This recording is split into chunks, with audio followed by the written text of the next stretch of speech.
Good evening. आज फिर एक वीडियो लेकर के मैं आया हूँ। कल के वीडियो में मैंने एनाटॉमी फिजियोलॉजी सब्जेक्ट के बारे में आपको इंट्रोडक्शन दिया था कि वो सब्जेक्ट क्या है, कौन कौन से कोर्सेज में वो चलता है, उसकी डेफिनेशन क्या है ना, और किन किन स्टूडेंट को ये सब्जेक्ट जो है उपयोगी है, उसमें मैंने जानकारी दी थी। और साथ में कुछ मैंने उसमें टर्मिनोलॉजी भी यहाँ पर बताई थी कि एनाटॉमी से रिलेटेड क्या क्या टर्मिनोलॉजी आपको शुरू में पता होना चाहिए। जिसमें मैंने आपको प्लेन्स बताए थे कि बॉडी को किस किस सेक्शन में काट सकते हैं अपन, और बॉडी की पोजीशंस भी वहाँ पर बताई थी मैंने, है ना, और कैविटीज़ भी बताई थी। कैविटीज देखिए मैंने कल आपको वैसे बता दिया था, पर अभी एक डायग्राम के थ्रू आपको फिर से मैं बताता हूँ कि बॉडी में कौन कौन सी मेन मेन कैविटीज है। जिसमें मैंने कैविटीज, ये देखिए कैविटीज ऑफ द बॉडी यहाँ पर लिखी हुई है। दो क्लासिफिकेशन इसका अपन ने देखा था, anterior cavities and posterior cavity, यानी कि बॉडी की जो एंटीरियर साइड में हो। मैंने सरफेसेस ऑफ बॉडी की बात की थी, इसमें अपन ने anterior surface, posterior surface, superior surface, inferior surface, है ना, मीडियल सरफेस, लेटरल सरफेस, ये बहुत सारी सरफेसेस उसमें अपने बताए थे। तो यहाँ जो देखिए आप देख पा रहे हैं डायग्राम में, दो डायग्राम यहाँ पर बने हुए हैं। दोनों में, इसमें मैं मोस्टली पोस्टीरियर कैविटी दिखा रहा हूँ, और यहाँ पर इधर देखिए आपको एंटीरियर कैविटीज दिख रही है। इसमें एंटीरियर कैविटीज भी दिख रही है, पोस्टीरियर कैविटीज भी दिख रही है। जैसे ये ऑर्बिटल कैविटी लिखी हुई है, तो ये आँख जिसमें फिट है वो ऑर्बिटल कैविटी है। ये नेजल कैविटी नाक के अंदर, ये माउथ कैविटी मुंह के अंदर, ये थोरेसिक कैविटी। थोरेसिक कैविटी में फिर यहाँ पर देखिए दो डिवीजन यहाँ मैंने कर दिए। जिसमें लंग्स फिट रहते हैं वो है प्लूरल कैविटी, और जिसमें हार्ट फिट रहता है वो मेडिस्टाइनल कैविटी। तो यहाँ पर लंग्स के बीच में वो दोनों कैविटीज बन जाती है। इसके बाद ये एब्डोमिनल कैविटी, और सबसे नीचे पेल्विक कैविटी। तो देखिए पहले मैं आपको यहाँ पे बताता हूँ कि इंटीरियर कैविटीज कौन कौन सी। इंटीरियर कैविटीज का मतलब है जो शरीर में आगे से दिखाई दे, यानी कि इंटीरियर सरफेस पर जो दिखे। तो जो आंख जिस कैविटी में फिट है, ये बोनी एक कैविटी होती है जिनमें दोनों आंख फिट रहती है, उसको कहते हैं अपन ऑर्बिटल कैविटी। नाक के अंदर की जो कैविटी होगी उसको कहेंगे अपन नेजल कैविटी। इसके नीचे माउथ है, इधर में पूरा मैंने माउथ बनाया हुआ है, तो ये माउथ कैविटी है ना।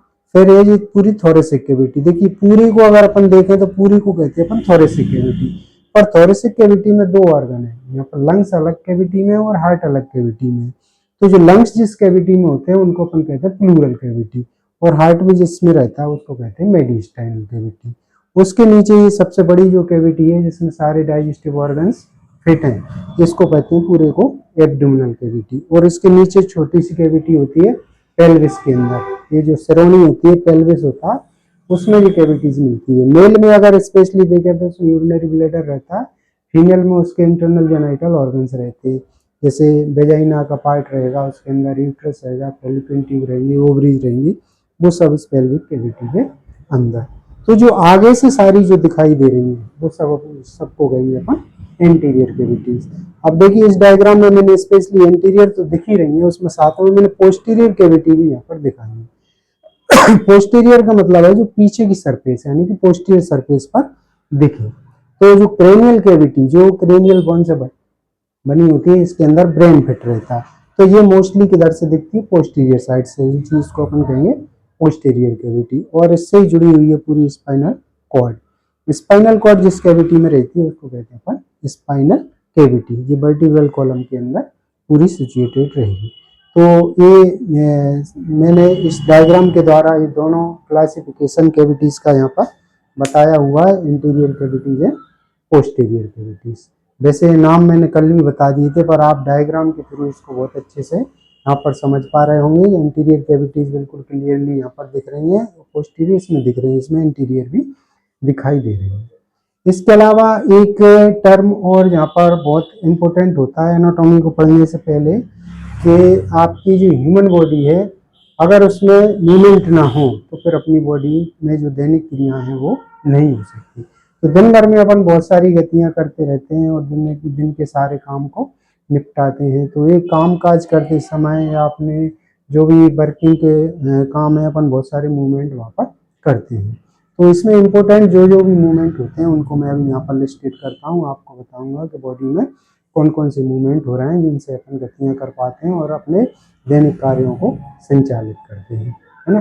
तो ये भी टर्मिनोलॉजी है, ये भी एनाटॉमी पढ़ने से पहले सभी बच्चों को, नर्सिंग के बच्चों को, पैरामेडिकल के बच्चों को, फार्मेसी के बच्चों को, या जो बीपीटी वगैरह के जो बच्चे रहते हैं, इन सब में ये सारी चीज़ें होती हैं। मेडिकल में भी होती है, पर मेडिकल में ये सब्जेक्ट बहुत विस्तृत होता है। तो मेडिकल ये नहीं, मेडिकल में टर्मिनोलॉजी नहीं, मेडिकल वाले बच्चे भी इनको समझ सकते हैं, वो और ज़्यादा डीप में इनको पढ़ते हैं। पर यहाँ मोस्टली मैं फोकस करता हूँ नर्सिंग के बच्चों और पैरामेडिकल के बच्चों के लिए। तो देखिए, ये मैंने अभी इसमें कैविटी समझाई आपको, सारा जो कैविटीज़ का क्लासिफिकेशन समझ में आया होगा।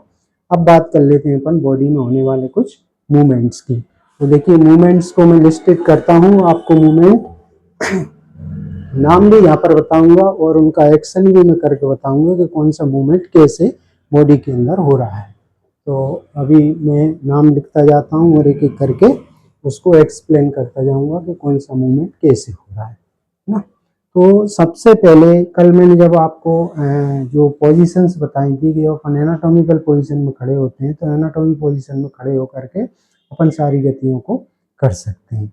अगर मैं दोनों हाथों को मोड़ दूं या दोनों को पैरों को मोड़ दूं, तो ये जो मोड़ने वाला मूवमेंट है, यानी कि ये इसको कहते हैं फ्लेक्शन। तो अपन जब स्थिर खड़े हुए हैं, एनाटॉमिकल पोजीशन में खड़े हुए हैं, और अगर मोड़ने की गति किसी भी ऑर्गन में अपन करते हैं, हाथों में कर सकते हैं, पैरों में कर सकते हैं, उंगलियों में कर सकते हैं, तो जो फोल्ड करने वाली जितने भी मूवमेंट हैं इन सबको कहते हैं फ्लेक्शन। तो फर्स्ट जो मूवमेंट होता है, movements of the body, number 1 flexion. Flexion flexion क्या होगा? फ्लेक्शन में अपन बॉडी के किसी भी अंग को, किसी भी पार्ट को फोल्ड करते हैं, तो जो फोल्ड अपन ने किया वो हुआ फ्लेक्शन। अब ये मैंने फोल्ड किया था, इसको फिर से मैं वापस ले जाऊं तो भी मूवमेंट हुआ। मूवमेंट हुआ मीन्स ये गति हुई। तो वापस जो ले गए उसको अपन ने क्या कर दिया, पार्ट को एक्सटेंड कर दिया, तो उसको क्या कहेंगे अपन, एक्सटेंशन। एक्सटेंशन सेकेंड जो मूवमेंट हुआ वो एक्सटेंशन हुआ, है ना। थर्ड, और कौन सी गति कर सकते हैं? अब अपन देखिए, यहाँ पर मैं सीधा सीधा खड़ा हुआ, अब ये हाथ मेरे दोनों तरफ बॉडी के दोनों साइड में है और हाथों को मैं बाहर ले जाऊं, ये बाहर ले गया और ये फिर से वापस ले आया। तो यहाँ पर दो गतियां हो रही है, एक तो बाहर ले जाने वाली गति हो रही है, दूसरी पास में लाने वाली। तो बॉडी से जब अपन बाहर ले जाते हैं इस मूवमेंट को बोलते हैं एबडक्शन। क्या बोलेंगे? एबडक्शन। एबडक्शन, ये आप जहाँ पे भी देख सकते हैं, पैरों को भी बाहर ले सकते हैं, हाथों को भी बाहर ले जा सकते हैं, और क्लियरली देखिए उंगली में अपन देख सकते हैं, उंगलियों को मैंने फैला दिया, दूर चली गई एक दूसरे, दूर चली गई मीन्स क्या हो गया, एबडक्शन, है ना। और मैं पास में ले आया तो क्या हो गया, अडक्शन, यानी कि एबडक्शन का अपोजिट अडक्शन।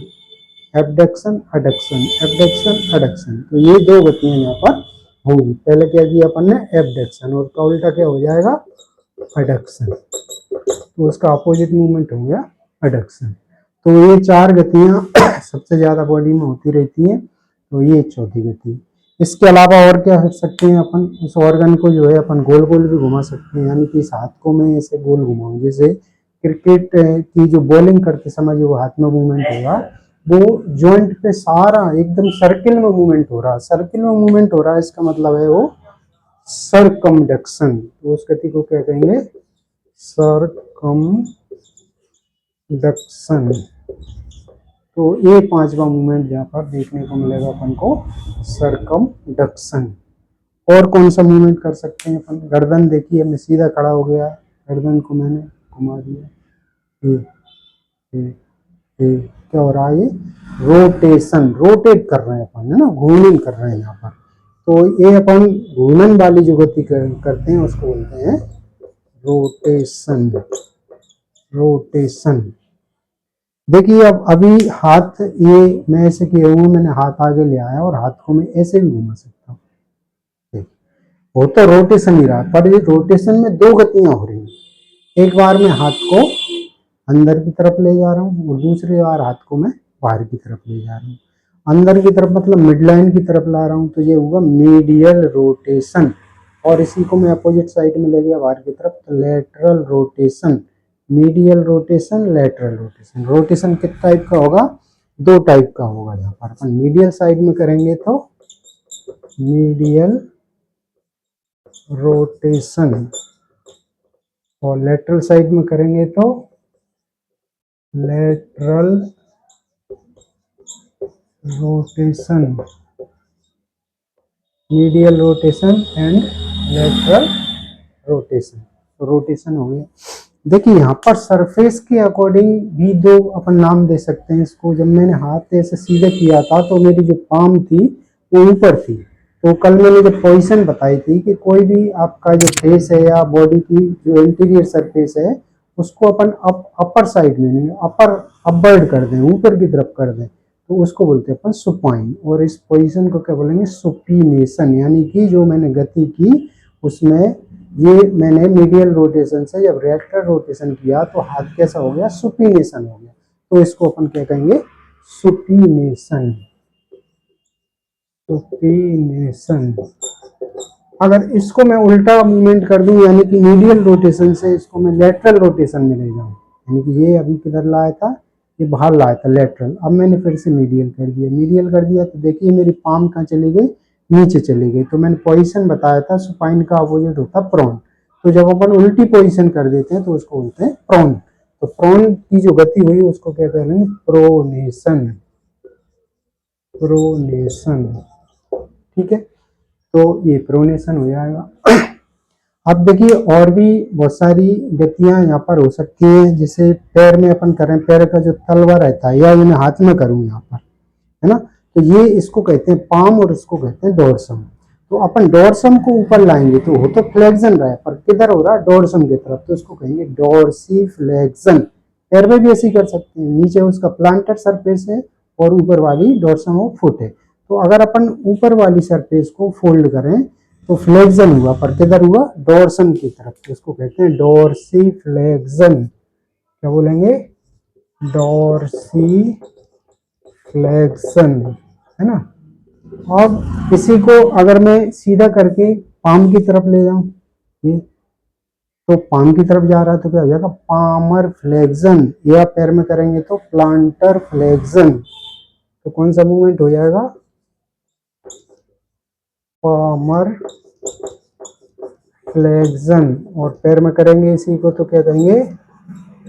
Planter flexion.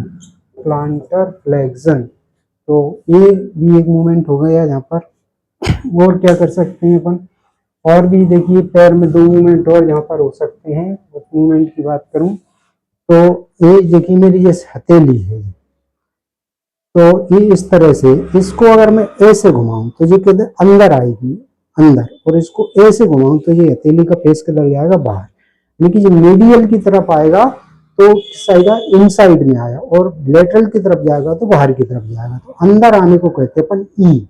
इसके लिए ई वर्ड यूज करेंगे, ई वर्जन, है ना। ए अंदर की तरफ आएगा तो इन वर्जन। अंदर मतलब इन और बाहर मतलब ई। सॉरी मैं थोड़ा सा इसमें करेक्ट कर दूं कि बाहर जब ले जाते हैं तो उसको कहते हैं अपन ई वर्जन, और अंदर लाएंगे तो इन वर्जन। यानी कि यहाँ दो मूवमेंट हो रहा है। अपन अंदर की तरफ लाए तो इन और बाहर की तरफ लगाते ई। ई वर्जन और इन वर्जन।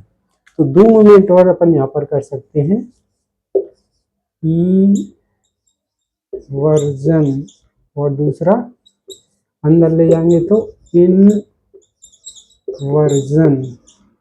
तो ये दो मूवमेंट और यहाँ पर आप समझ सकते हैं।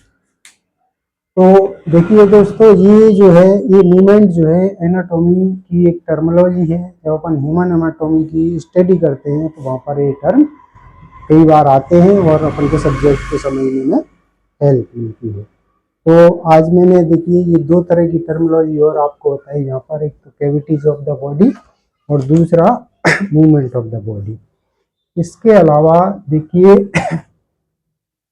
अब अपन एनाटॉमी को पढ़ने से पहले इस बॉडी के बारे में, चाहे अपन बॉडी का स्ट्रक्चर पढ़ें या फिर बॉडी का फंक्शन पढ़ें, उससे पहले अपन ये पता होना चाहिए कि ये बॉडी बनी कैसे। बॉडी बनी कैसे का मतलब है कि उत्पत्ति कैसे हुई बॉडी की, organisation of the body. Generally ये जब भी क्लास में जाते हैं, जब भी बच्चों से एक क्वेश्चन किया जाता है शुरू शुरू में, तो बच्चों को पता नहीं होता, बच्चों को इतना जरूर पता होता है कि बॉडी जो है सेल से बनी होती है। तो ये क्वेश्चन जब करते हैं तो वो एकदम से जवाब देते हैं कि हाँ एक मिनट,